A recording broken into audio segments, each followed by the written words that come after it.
Hey guys, welcome back to Andy's Corner. You know, I always say Andy's Corner is that happy little place in the world where we sit back and talk about all things heating and air. You know, I feel like it's my own little corner of the world, and you know, I get to share it with you guys. So, you know, it's Andy's Corner. But today I wanted to talk about furnaces. But first, I wanted to say thank you to all the subscribers out there. Give great comments and all kinds of things going on there. So I want to say thank you to all the subscribers.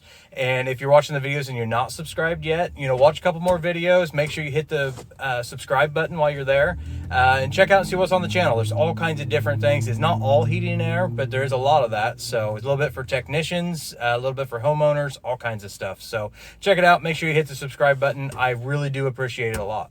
But like I said, I want to talk about furnaces today, because we get so many calls out there where, you know, we get phone calls and people say, you know, well, my furnace doesn't light. What do you think's wrong with it? Well, there's a lot of things that could be wrong with it. You know, I could make you a list of all the things that could be wrong with it, especially with modern gas furnaces. You know, there's so many things on there.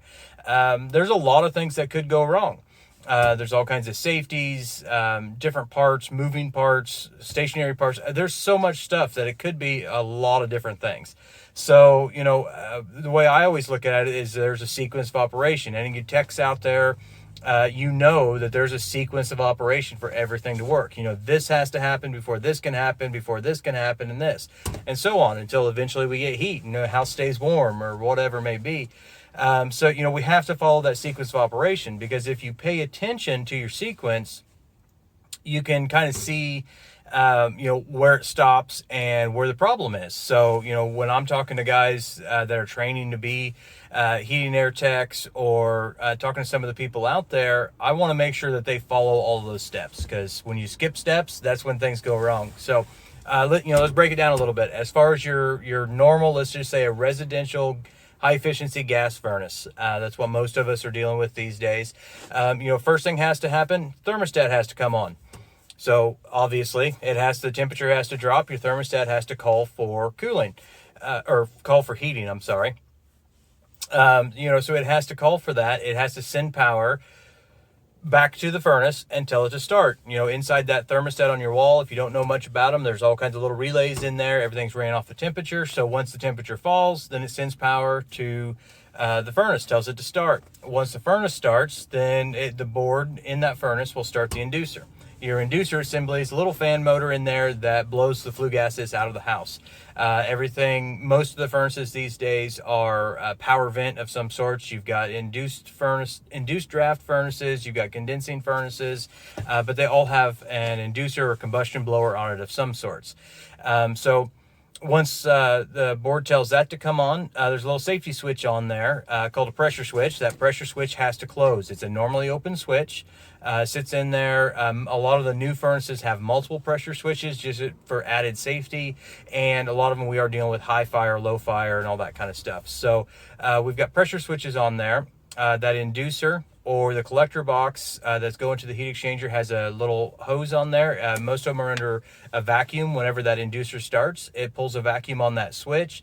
That switch has a little diaphragm in there. Whenever it pulls a vacuum on it, if there's enough pressure on there or vacuum on there, it pulls that switch closed and it passes power on through to the board again to tell the control board or the integrated control board that the inducer is running and it's safe to light the furnace. Because we have to make sure we're safe, because you don't want, especially on a modern furnace, you don't want those burners to light if the inducer's not running. You know, new furnaces, modern furnaces, if they don't have an inducer going, there's nothing there for natural draft. You know, it's not going to draft out on its own. So we have to make sure we pull those flue gases through the heat exchanger and out through the flue pipe.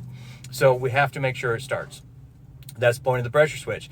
Once the switch has told the board that the inducer is running, everything's safe to operate, it sends power to the igniter. Most all modern furnaces have a hot surface igniter of some sorts. There's a couple different styles out there. A lot of them are just little rods in there now. There are some of the older furnaces have the flat HSI in there. But it sends on most of them 120 volts to it. There are a few 24 volt ones out there, but most of them are 120. Sends power to it. Oh, there's a couple 80 volt ones out there too. So, you know, you got to know what you're working with. But either way, it sends voltage to the igniter. That igniter warms up. It gets glowing cherry orange hot. You know, you talk to a lot of people and they say, well, I see it glowing in there, but nothing ever happens. That glowing you see is the igniter itself. You know, it's getting ready. It has to do a warm-up period. Most of them are anywhere from like 5 to 10 seconds, something like that. Each furnace is a little bit different how they designed them, but it has to go through a warm-up.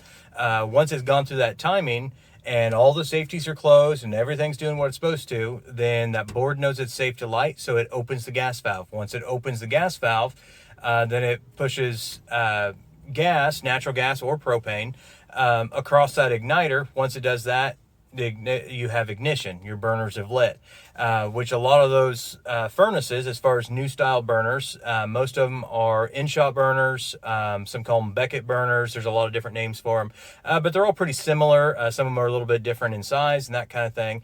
But most all your furnaces anymore have multiple burners in there. You have as many burners depending on what size furnace you have. You may have 2 burners, 4 burners, 5 burners, whatever. But one thing that a lot of people don't realize is the way those burners are designed, that igniter is sitting in front of what I always call the number 1 burner. Number 1 burner is the first burner in the manifold coming from the gas valve. So once that puts gas out, it actually puts gas out of all those orifices on the manifold to each burner.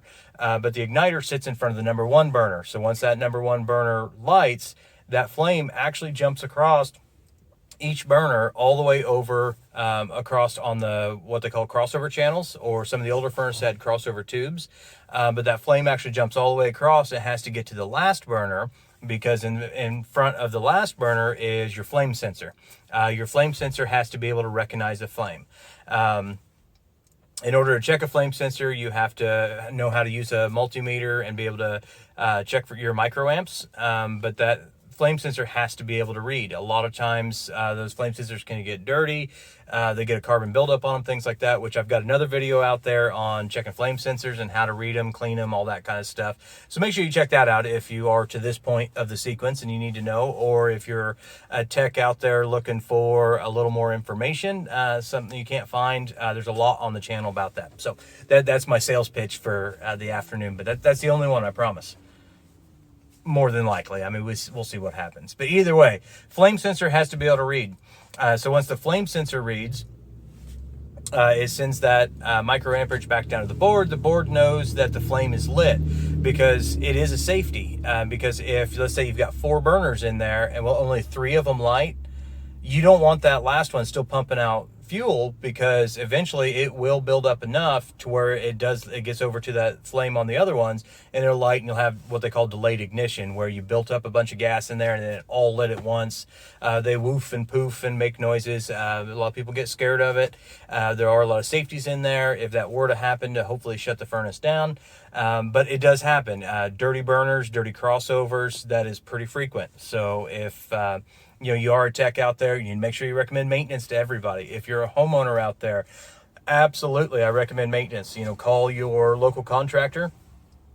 I've got a couple of videos. I told you I might come up with a couple other ones, sales pitches. I do have another video out there on high efficiency furnace maintenance, what needs to be done, make sure the techs are doing, as well as if you're a tech, make sure you are doing those things. So there is another video out there on that one too. So either way, the flame sensor is basically acting as a safety to make sure that all your burners are lit, everything's burning like it's supposed to.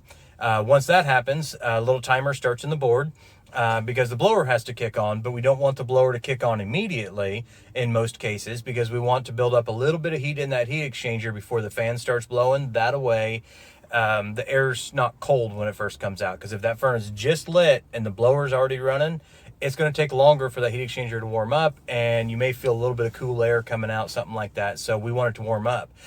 Modern furnaces on the integrated control board, they use timers in there. Most of them are about 30 seconds. There are a few furnaces out there I can think of that are a little bit longer, but usually not much. Years ago, they used to use fan and limit controls, or different fan switches that ran off a temperature, so it had to heat up to a certain temperature before it would start blowing the fan. Everything now is just in that control board, so it's all ran off of timing. So after 30 seconds, your blower, 30 seconds from ignition, the blower should start up, and then we're pushing air, warm air. We're starting to heat the house. We're pushing it through the ductwork, and it's doing everything that it's supposed to do. So, we're heating everything's doing fine. After the thermostat gets up to its temperature, whatever its cycle rate's set for, when it gets close to that temperature or to that temperature, it tells the furnace that it doesn't need to heat anymore. So it drops the call for heat, and the furnace knows once the thermostat's not calling anymore and not sending that voltage on the W terminal, then it shuts the burners off. Most of them have a post purge where they leave the inducer running for a few seconds after the burners go out.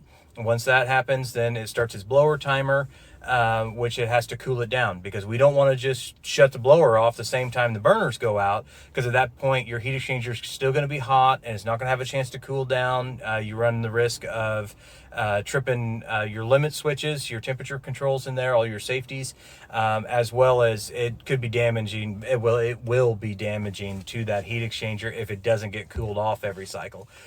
So most of them run for 150 to 180 seconds. They do everything in seconds. I don't know why, but it's usually in seconds. I always set those blower cool downs, and most houses, unless there's a weird circumstance, most of them I usually set them for whatever the highest setting is.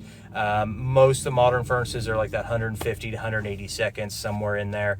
There's a few a little bit longer, a few a little less, but usually that's about where it's at. So you do have to expect that blower is going to run for a few minutes after the furnace actually shuts off. Just get all the heat out of the heat exchanger, out of the furnace itself, out of the ductwork, all that kind of stuff. And we might as well use that heat. You've already burnt the fuel to make it, so we might as well get that air into the house and keep the house warm. So those are the basic ideas of how, in my version of how the sequence of operation works on a modern high efficiency furnace. There's a lot of stuff going on in there. So when somebody calls and says, my furnace didn't light, what's wrong with it? Or we get, my furnace didn't come on, it's not heating, it's probably a thermostat. Everybody always blames the thermostat, but that's what everybody sees. We have to understand that. But at the same time, homeowners have to understand that it's not always just the thermostat. It happens. Don't get me wrong. It does happen. We do replace thermostats, but a lot of times there's something else going on in there. If we can talk to somebody and they can explain what's happening as far as in the sequence, we might be able to do a little bit better as far as telling you over the phone what's going on. But more than likely, you're going to need a contractor to come out and actually take a look at everything. So, like I said, that's my version of the sequence of operation. So if you have any questions or comments, concerns, whatever, just hit me up in the comments. You know how to do it. You guys are awesome about doing all kinds of comments on there. I like seeing that. Make sure you give it a thumbs up. And hit the bell icon up there. That way you get notifications every time a new video comes out. I try to do these as regular as possible. I haven't had as much time lately as I would like, but I'm trying to get more and more out there. So, like, subscribe, share these things. Social media is a huge sharing thing these days. So make sure you do that. Check me out on Instagram, Andy's Corner HVAC. I do a lot of pictures and different things that I see there. So there's a lot going on there too. So make sure you hit me up there, but please subscribe. So other than that, thank you and God bless.